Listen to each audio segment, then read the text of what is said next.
اللهم صل على محمد وآل محمد.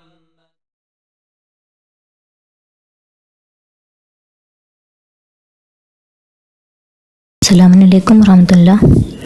میں تفسیر فاطمہ اکبرپور امبیڈکر نگر سے. میں نبا فاؤنڈیشن لیول 2 میں تعلیم حاصل کر رہی ہوں. میں نبا کے تمام اساتذہ کے تہہ دل سے شکر گزار ہوں اور یہ مجھے دوسرا موقع تعلیم حاصل کرنے کا فراہم ہوا. میں تعلیم حاصل کرنے کے لیے مدرسے گئی تھی لیکن کچھ مشکلات کی وجہ سے علم حاصل نہیں کر سکی، تو یہ دوسرا موقع ہمیں نبا سے ملا ہے اور یہ میرے لیے ایک بہت ہی قیمتی تحفہ ہے جو خدا نے مجھے دیا ہے.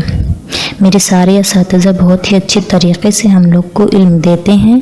میں تہہ دل سے ان کی شکر گزار ہوں اور ہمیشہ دعا ہے کہ یہ ادارہ بہت ہی کامیابی اور بلندی حاصل کرے. السلام علیکم ورحمۃ اللہ.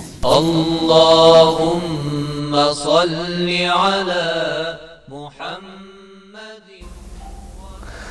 اعوذ باللہ من الشیطان اللعین الرجیم. بسم اللہ الرحمن الرحیم. اللہم صلی علی محمد وآل محمد وعجل فرجہم. ناظرین اکرام، السلام علیکم ورحمۃ اللہ وبرکاتہ. میں ہوں آپ کا میزبان زرغام اعظمی اور پھر آج حاضر ہوئے ہیں آپ کے درمیان کچھ سوال لے کے.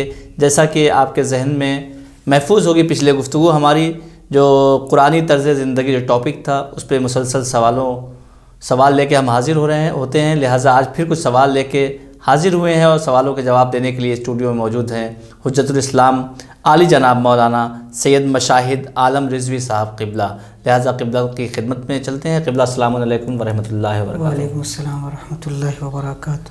آپ کا بہت بہت استقبال اور خیر مقدم کرتے ہیں قبلہ نبا فاؤنڈیشن کے اس اسٹوڈیو میں. لہٰذا طرز زندگی کے حوالے سے جو قرآنی طرز زندگی اس کے حوالے سے سوال کا سلسلہ جاری و ساری ہے. لہٰذا آج کا پہلا سوال یہ ہے کہ انسان ایک سماجی مخلوق ہے، کیا قرآن میں کوئی آیت ایسی موجود ہے؟ اعوذ باللہ السمیع العلیم من الشیطان الرجیم. بسم اللہ الرحمن الرحیم. ناظرین السلام علیکم. قرآنی طرز زندگی کے حوالے سے گفتگو ہو رہی ہے اور یہ سوال کہ انسان ایک سماجک حیثیت رکھتا ہے اور سماجی مخلوق ہے. جی یقیناً انسان چونکہ سماج میں رہتا ہے اور سوسائٹی میں رہتا ہے اس لیے وہ اجتماعی ہے، سماجی ہے. قرآن مجید کی جو آیت اس بات کی طرف اشارہ کر سکتی ہے وہ سورہ حجرات کی 13ویں آیت ہے. اعوذ باللہ من الشیطان الرجیم. بسم اللہ الرحمن الرحیم. یا ایھا الناس انا خلقناکم من ذکر وانثی وجعلناکم شعوبا وقبائل لتعارفوا. ترجمہ اس کا یہ ہے کہ اے انسانوں، ہم نے تم کو ایک مرد اور ایک عورت سے پیدا کیا ہے اور تم میں شاخیں اور قبیلے قرار دیے ہیں تاکہ آپس میں ایک دوسرے کو پہچان سکو. بے شک تم میں سے وہی خدا کے نزدیک زیادہ عزت رکھتا ہے جو اللہ کی زیادہ پرواہ کرنے والا، پرہیزگار اور متقی ہے. بے شک اللہ ہر شے کو جاننے والا اور ہر بات سے باخبر ہے. تو آپ نے ملاحظہ کیا اس آیت میں یہ اشارہ ہے کہ انسان سماج میں رہتا ہے، لہذا سماج میں رہنے کی وجہ سے وہ ذمہ داری بھی رکھتا ہے. یعنی اگر انسان اکیلا ہو تو کہا جا سکتا ہے کہ کوئی خاص ذمہ داری نہیں، لیکن چونکہ انسان انسانوں کے درمیان میں رہتا ہے اور لوگوں سے اس کے رشتے ہیں، ناطے ہیں، معاملات ہیں، تمام چیزیں، اس لیے کچھ اس حوالے سے ایک دوسرے کے اوپر ذمہ داری عائد ہوتی ہے. اس ذمہ داری کو ہم اگر دیکھنا چاہیں تو سب سے پہلے گھر میں ہی ہم دیکھ سکتے ہیں کہ ماں باپ، بیٹے بیٹیاں، اور اس کے بعد اس سلسلے کے جو رشتے ہیں، مثلا دادا ہیں، دادی ہیں، نانا ہیں، نانی ہیں، اور چچا، پھوپھی، خالہ، یہ تمام. اب آپ دیکھیں ایک معاشرہ پورا جو ہے. پھر آپ گھر سے باہر نکل کے جب آتے ہیں تو دیکھتے ہیں کہ پڑوسی ہیں اور ملنے جلنے والے لوگ ہیں، دوست ہیں، احباب ہیں. اس میں ہم فکر بھی ہیں، ہم عقیدہ بھی ہیں، اور ایسے بھی ہیں کہ جو آپ کا ہم فکر اور ہم عقیدہ نہیں لیکن ایک ہی آب و ہوا میں رہنے والے لوگ ہیں. تو ظاہر بات ہے کچھ نہ کچھ تو حقوق ہوں گے ہی. آپس میں جو حقوق ہیں اس کو سمجھنے کی ضرورت ہے۔ تو میں اس سوال کے جواب میں یہ کہہ سکتا ہوں کہ ہمیں یہ سمجھنا چاہیے کہ ہم اگر انفرادی طور پر یعنی ذاتی طور پر زندگی بسر کرتے ہیں تو اسی کے ساتھ ساتھ ایک بڑا حصہ ہمارا سماج میں گزرتا ہے، اور سماج میں رہنے کی وجہ سے ہم ایک دوسرے سے جڑے ہوئے ہیں، اور جڑنے کی وجہ سے ہم حق رکھتے ہیں، یعنی ہمارا حق مقابل شخص کے اوپر ہے چاہے وہ کوئی بھی ہو، اور اسی طرح سے اس کا حق ہمارے اوپر بنتا ہے۔ ہمیں ان حقوق کو سمجھنا چاہیے۔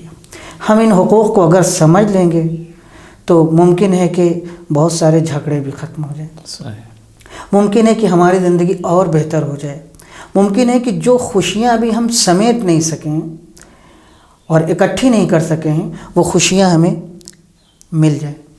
لہذا انہی باتوں کا نتیجہ یہ نکلتا ہے کہ ہم اپنے کو پہچانیں، اپنے جیسوں کو پہچانیں، پھر ہم اپنے حقوق کو پہچانیں اور اپنے جیسوں کے حقوق کو پہچانیں۔ جزاک اللہ۔ تو ناظرین بڑھتے ہیں اپنے اگلے سوال کی طرف، اور قبلہ سے اگلا سوال یہ ہے کہ حق اللہ اور حق الناس کیا چیز ہے؟ اس حوالے سے ہمارے اور آپ کے چوتھے امام حضرت امام سجاد علیہ السلام کا کیا بیان ہے؟ یہ سوال بھی اسی سے جڑا ہوا ہے کہ چونکہ ہم اجتماع میں رہتے ہیں، سوسائٹی میں رہتے ہیں، تو حق ایک دوسرے پر بنتا ہے۔ سب سے پہلی چیز یہ ہے کہ ہم یہ پہچانیں اور پہچاننے کی کوشش کریں کہ دو طرح کے حق ہیں، بالکل موٹا موٹا اگر لے کے چلیں ہم صاف کلیئر، تو دو طرح کے حق ہیں۔ ایک یہ کہ جس نے ہمیں پیدا کیا، ہمارا خالق اور مالک، اس کا حق، اور دوسرا یہ کہ جن لوگوں کے درمیان ہم رہتے ہیں ان کے حقوق کیا ہیں۔ اب وہ رشتہ دار بھی ہو سکتے ہیں، غیر رشتہ دار بھی ہو سکتے ہیں۔ لہذا میں اپنے ناظرین کے لیے صاف طور پر بتا دوں کہ دو طرح کا حق پایا جاتا ہے۔ ایک کو ہم حق اللہ کہتے ہیں اور ایک کو ہم حق الناس کہتے ہیں۔ حق اللہ کا مطلب یعنی بندے کی نسبت سے جو حق اللہ کے لیے ہے، یعنی ہم جو حق ادا کریں اپنے مالک کے لیے، اس کو کہتے ہیں حق اللہ۔ فرض کیجیے عبادت، یہ حق اللہ ہے۔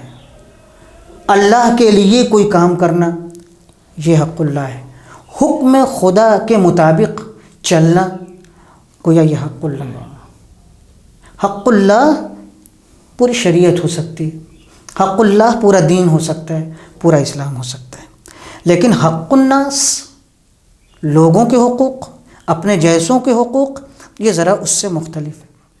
اور اسی میں یہ باریکی بھی ہے کہ اللہ ممکن ہے کہ اپنا حق اگر تھوڑا بہت کہیں چھوٹ جائے، عیب پیدا ہو جائے، نقص پیدا ہو جائے، تو اسے معاف کر دے۔ وہ کریم ہے، وہ رحیم ہے، وہ مہربان ہے، وہ غفور و رحیم ہے، اس نے کہا معاف کر دیں گے۔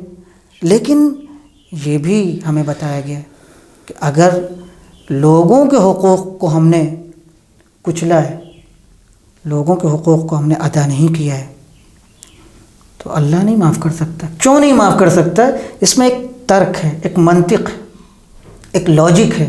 وہ لاجک یہ ہے کہ اللہ نے کہا وہ میرا نہیں ہے، وہ بندوں کا ہے، تو وہ معاف کرے۔ اگر اس نے معاف کر دیا تو میرے لیے کوئی مشکل نہیں ہے۔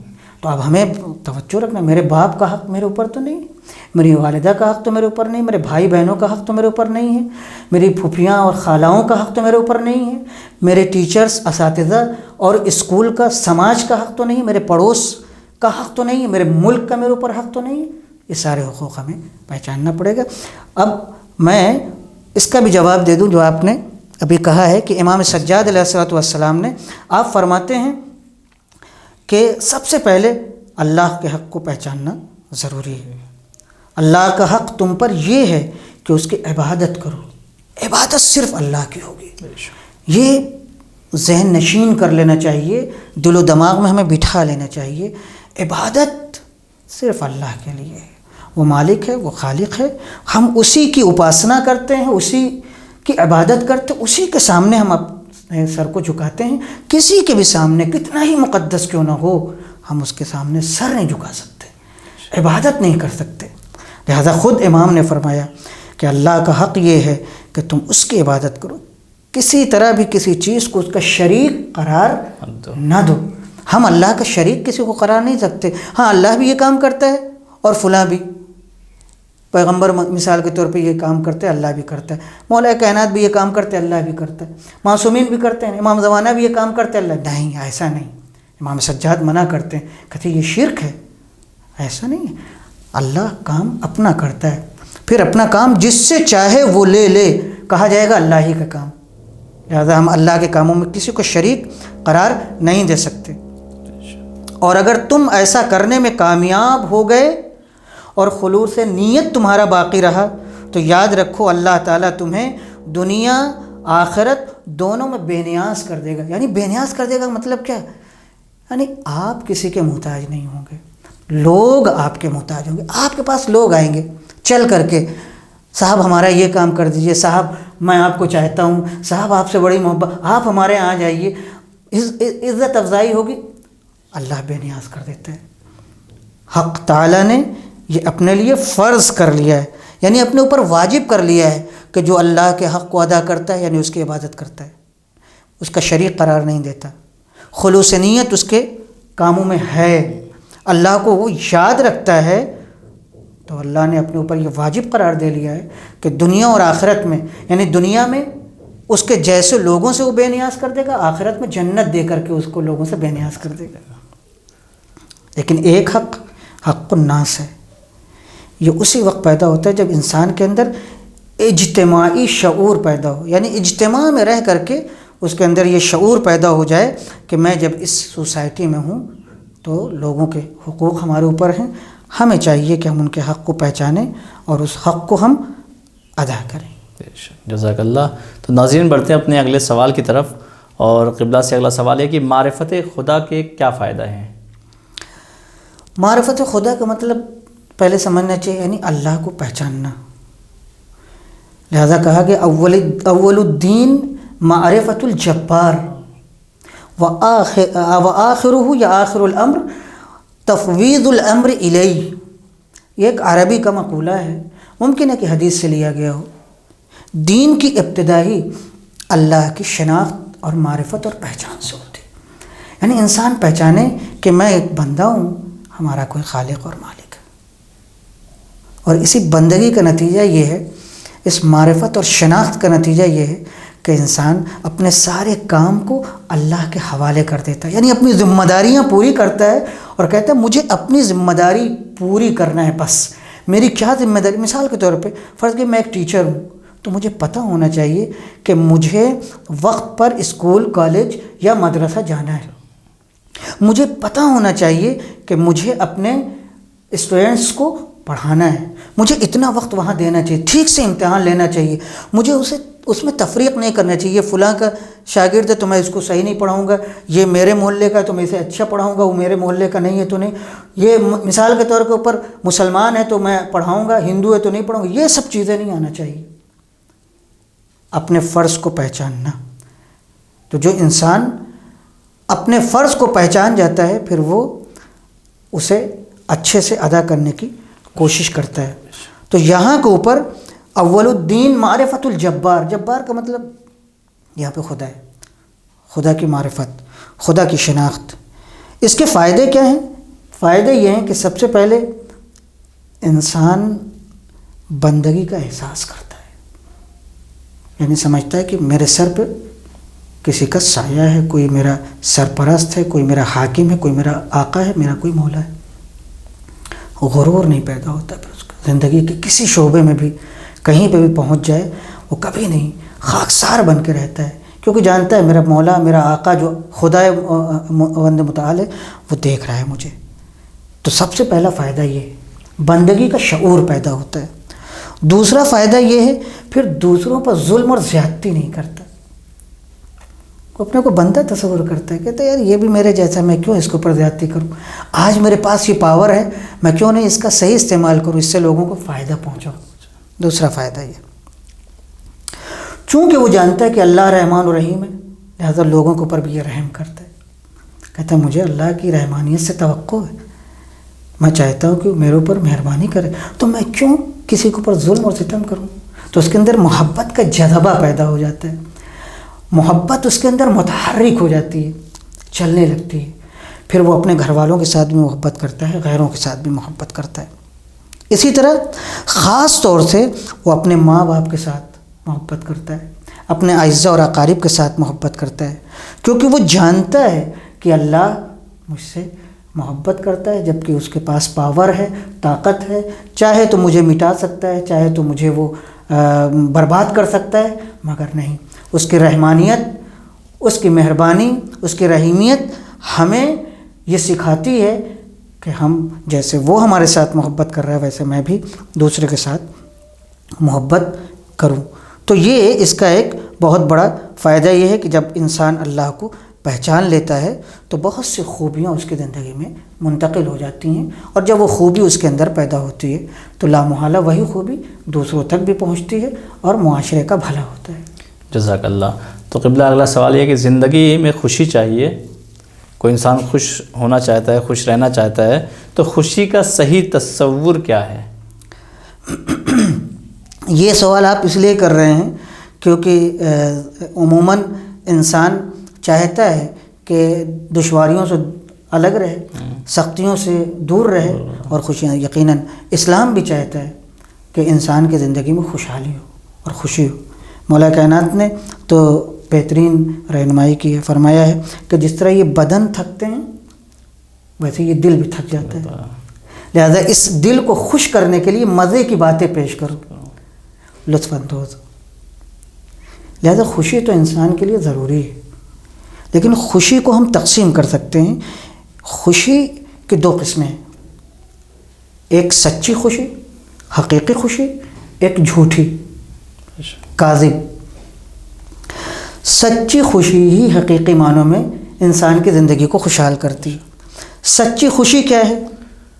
سچی خوشی کہ جو انسان کے دل میں پیدا ہو، بناوٹی نہ ہو۔ اگر بناوٹی خوشی ہوگی تو پھر وہ کبھی، لہذا یاد رکھیے گا، دولت، ثروت، حسن، جمال، فرض کیجئے جو موسیقی کے ذریعے سے گیت سنگیت اور گانا بجانا اس کے ذریعے سے لوگ خوشیاں حاصل کرتے، یہ سچی خوشی نہیں، یہ جھوٹی خوشی، یہ وقتی ختم ہو جاتی ہے۔ کسی فارسی کے شاعر نے بہت اچھی بات کہی ہے، اسی سلسلے سے ادیب ایک شاعر ہے، کہتا ہے شادی ان شادیست کہ از جن رویدت تا درون از ہر ملالی شویدت، ورنہ ان شادی کے اسیمو زرست آتشی دن خاخرش خاکسترس۔ وہ خوشی ہے کہ جو تمہارے دل کے اندر پیدا ہو، تم محسوس کرو حقیقتاً یہ سچی۔ آپ ایک باغ میں پہنچ گئے، آپ نے سبزہ دیکھا، خوش ہو گئے۔ آپ نے کوئی اسپیچ سنی اور اس اسپیچ نے آپ کو متاثر کیا، یہ سچی خوشی ہے۔ آپ نے کسی کے لیے خیرات کیا، خرچ کیا، احساس کیا میں نے تو کچھ کام کیا ہے، یہ خوشی ہے۔ آپ نے نماز پڑھی، بارگاہ الہی میں سجدے میں سر رکھا اور آپ کو احساس ہوا میں نے بندگی ادا کی۔ آپ نے قرآن مجید اٹھایا اور تلاوت کرنا شروع کی۔ آپ مجلس میں گئے، آپ نے گریہ وزاری کیا، مناجات کی۔ شب جمعہ آپ روئے، گریہ کیا۔ کسی یتیم، کسی غریب، کسی بیوہ کی آپ نے مدد کی۔ کسی اسکول، کسی کالج میں کسی بے سرپرست کا آپ سہارا بنے۔ یہ وہ خوشیاں ہیں جو دائمی ہیں۔ شاعر اسی کو کہتا ہے تمہارے دل سے جو خوشی نکلے، ورنہ وہ خوشی جو سیم و زر یعنی مال، دولت، دھن وغیرہ سے پیدا ہوتی ہے، یہ ایک ایسی آگ ہے کہ جس کا نتیجہ خاک ہے۔ تو حقیقی خوشی جو ہے وہ دین دیتا ہے، مذہب دیتا ہے، اہل بیت ہمیں دیتے ہیں، قرآن مجید ہم کو دیتا ہے، ہم کو نیکیاں دیتی ہیں۔ اسی لیے خوشی سچی اور جھوٹی دو خوشیاں ہیں۔ سچی خوشی حاصل کرنا چاہیے۔ ریاکاری، چاپلوسی، دکھاوے اور بناوٹی چیزوں سے جو خوشی پیدا ہوتی ہے وہ وقتی ہیں، دائمی نہیں، اس سے دور رہنا چاہیے۔ تو قبلہ خوشیوں میں کن چیزوں کو شامل نہیں کرنا چاہیے؟ یقیناً یہ بہت اچھا سوال ہے اور بہت ہی اہم سوال ہے کہ جب خوشی انسان کو حاصل ہوتی ہے تو کبھی کبھی وہ ہاتھ پیر اپنے گم کر دیتا گم کرتا ہے، حرام اور ایسی چیزوں میں ملوث ہو جاتا ہے کہ بعد میں اسے شرمندگی اٹھانا پڑتی، اور وہ خوشی بھی جو ہے اس کے لیے پھر خوشی نہیں رہ جاتی، وہ ایک طریقے سے سمجھ لیجئے کہ اس کے لیے ذریعے مذمت عذاب اور دشواری بن جاتی ہے۔ تو یہ توجہ رکھنا چاہیے کہ خوشیوں میں کچھ چیزیں ہیں اسے شامل نہ کریں تو یہ خوشی ہمارے لیے دائمی ہے۔ پہلی چیز یہ ہے کہ اپنی خوشی میں گناہ نہ شامل کریں۔ فرض کیجیے شادی ہے، بچے کا عقیقہ ہے، ختنہ ہے، یا کسی کے پیدائش کی تاریخ ہے جو آج کل بہت رائج ہو گیا ہے، انگریزوں سے ہم لوگوں نے سیکھ لیا، برتھ ڈے جس کو کہتے ہیں۔ چلیے ٹھیک ہے، اگر اہل بیت کی نظر ہوتی ہے، اللہ کا نام آتا ہے تو کوئی بات نہیں، خوشی آپ، لیکن اس میں اب ناچنا، گانا بجانا، رقص سرود، یا نامحرموں کے ساتھ ہاتھ دینا، اٹھنا بیٹھنا، یہ خوشی کو ہماری عذاب میں تبدیل کرتی، یہ چیز نہیں ہونا چاہیے۔ یا کسی کو تکلیف دے کر کے خوشی حاصل کرنا، ہم اپنے پڑوسی کو تکلیف دے رہے ہیں اور خوش ہو رہے ہیں، اپنے ساتھی کو اذیت پہنچا رہے ہیں اور خوش ہو رہے ہیں، اپنے گھر میں کسی کو تکلیف، آزار، اذیت دے اس کے بعد خوشی، یہ خوشی نہیں، یہ وبال جان ہے۔ اسی طرح سے کسی کا مذاق اڑا کر کے، تمسخر کر کے خوشی ایجاد کرنا، یہ بھی خوشی میں نہیں ہونا چاہیے۔ لہذا گناہ، تکلیف و آزار، دوسروں کا مذاق اڑانا، تمسخر کرنا، یہ سب خوشیوں میں نہیں ہونا چاہیے، اس سے خوشی کو دور رکھنا چاہیے۔ جزاک اللہ۔ تو ناظرین بڑھتے ہیں اپنے آخری سوال کی طرف، اور قبلہ سے آخری سوال یہ کہ خوشی کے اسباب کیا ہو سکتے ہیں، اس کی وضاحت کریں۔ یہ سوال یعنی اس کا مطلب آپ یہ کہنا چاہ رہے ہیں کہ کن چیزوں کے ذریعے ہمیں خوشی حاصل ہو سکتی ہے؟ جی، بالکل۔ پہلی چیز یہ ہے کہ ہمیں زندگی کا صحیح تصور حاصل کرنا چاہیے کہ زندگی کا صحیح تصور کیا ہے۔ یہ میں کیوں کہہ رہا ہوں؟ یہ خوشی حاصل کرنے کا ایک ذریعہ ہے۔ ہم کو زندگی میں سختی بھی پہنچتی ہے، تکلیف بھی پہنچتی ہے، مصائب و آلام میں بھی ہم گرتے ہیں، اور خوشیاں بھی نصیب ہوتی ہیں۔ اگر آدمی کے اندر یہ تصور پیدا ہو جائے کہ نہ خوشی ہمیشہ ہمیشہ ہے، نہ غم ہمیشہ خوش رہے گا، کیوں؟ جب غم آئے گا تو کہے کوئی بات نہیں، وقتی ہے، ختم ہو جائے گا، تو اس کی گئی ہوئی خوشی واپس آ جائے گی۔ اور اگر وہ یہ سمجھتا ہے کہ جو خوشی اس وقت مجھے میسر ہے وہ بھی وقتی، ہمیشہ کی نہیں ہے، ختم ہو جانے والی، تو مغرور نہیں ہو سکتا، تکبر نہیں پیدا ہوگا، گھمنڈ اس کے اندر نہیں پیدا ہوگا، یہ جو دوسرے کو نکار دیتا ہے، اما اس کی کیا حیثیت ہے، وہ ختم ہو جائے گا۔ نہیں، آپ بھی آئیے، تشریف لائیے، بیٹھیے، یہ کنڈیشن اس کی پیدا ہو جائے گی۔ تو سب سے پہلے زندگی میں زندگی کا صحیح نظریہ رکھنا چاہیے۔ نمبر 2، قدرت خدا پر ایمان رکھنا چاہیے۔ کیوں؟ قرآن مجید کہتا ہے الا ان اولیاء اللہ لا خوف علیہم ولا هم یحزنون۔ یاد رکھو کہ جو اللہ کے دوست ہیں، نہ ان کے اوپر خوف طاری ہوتا ہے، نہ کبھی غم انہیں ہمیشہ ہمیشہ کے لیے گھیرتا ہے۔ نہیں، خدا کے بندے ہمیشہ خوش رہنا جانتے ہیں۔ حدیث میں ہے کہ حقیقی مومن وہ ہے کہ اس کے دل میں غم ہوتا ہے لیکن اس کے چہرے پہ خوشی مسکراتی رہتی ہے، اس کے لبوں پر تبسم مسکراتا رہتا ہے۔ ائمہ ہدیٰ اس کی بہترین مثال بھی ہے۔ اور جناب والا، تیسری چیز ہے کہ اللہ پر ہمیشہ ہمارا بھروسہ ہونا چاہیے۔ یعنی اگر کام بگڑ بھی گیا ہے تو ہمیں بھروسہ نہیں، کوئی بات نہیں، اللہ تو ہے، وہ ہمارا کام بنا سکتا ہے۔ اگر ہمارا کچھ بگڑ گیا ہے، امتحان میں فیل ہو گئے، کوئی بات نہیں، محنت کریں گے پھر پاس ہو جائیں گے۔ بزنس میں فلاپ ہو گئے، کوئی بات نہیں، دوبارہ ہو سکتا ہے ہم نے صحیح طور پہ بزنس شروع نہ کیا ہو، صحیح جگہ شروع نہ کیا ہو، اچھے پارٹنرز ہم نے نہ رکھے ہوں، جس چیز کی ضرورت تھی اس کو ہم نے نہیں کیا، تو ایک چیز۔ اور جناب والا، اسی طرح سے خدا کے فیصلے پر راضی رہنا چاہیے۔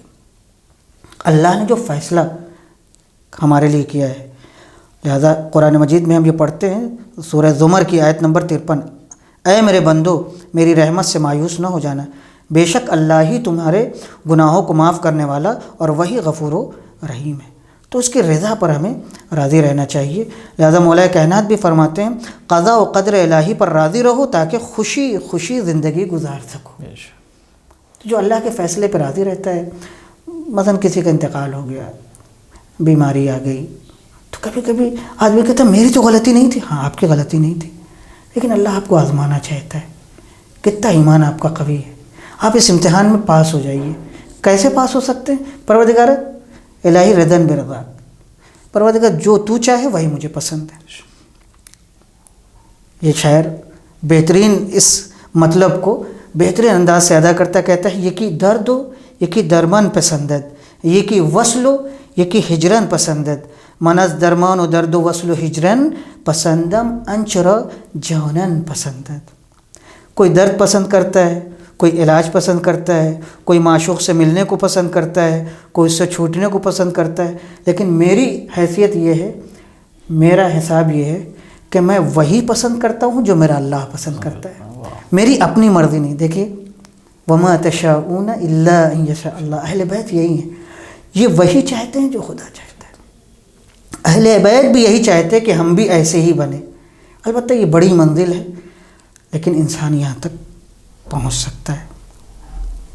اب اگر آپ کے سوالات نہیں ہیں تو میں اسی پہ اپنی بات کو ختم کرنا چاہوں گا، اور ناظرین سے گزارش کروں گا کہ ان باتوں کو سننے کے بعد ذرا سا فکر بھی کریں، غور بھی کریں، یقیناً اس سے ان کو ایک بہترین پیغام ملے گا۔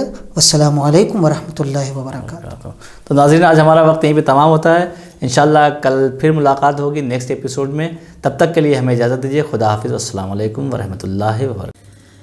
بسم اللہ الرحمن الرحیم۔ محترم ناظرین السلام علیکم ورحمۃ اللہ۔ نوا فاؤنڈیشن کی جانب سے بہترین دینی تعلیم کا سلسلہ معصوم قوم face to face international online classes کے ذریعہ پوری دنیا میں جاری و ساری ہے۔ الحمدللہ بچے بڑے مرد و خواتین سب کے الگ الگ لیولز اور الگ الگ کورسز ہیں۔ چلڈرن کلاسز میں ایکسپرٹ ٹیچرز کے ذریعے اردو، عربک، احکام، ترجمہ قرآن، دینیات، تجوید، قرات قرآن، حفظ، اخلاق، دعا اور خطابت سکھائی جاتی ہے۔ بڑے لوگوں کے لیے کلاسز میں تجوید قرآن، نہج البلاغہ، حسن تلاوت، ترجمہ و تفسیر قرآن، احکام، عقائد، خطابت، دعا اور تاریخ جیسے اہم موضوعات کی تعلیم دی جاتی ہے۔ سارے سرٹیفکیٹ المصطفیٰ انٹرنیشنل یونیورسٹی کی جانب سے دیے جاتے ہیں۔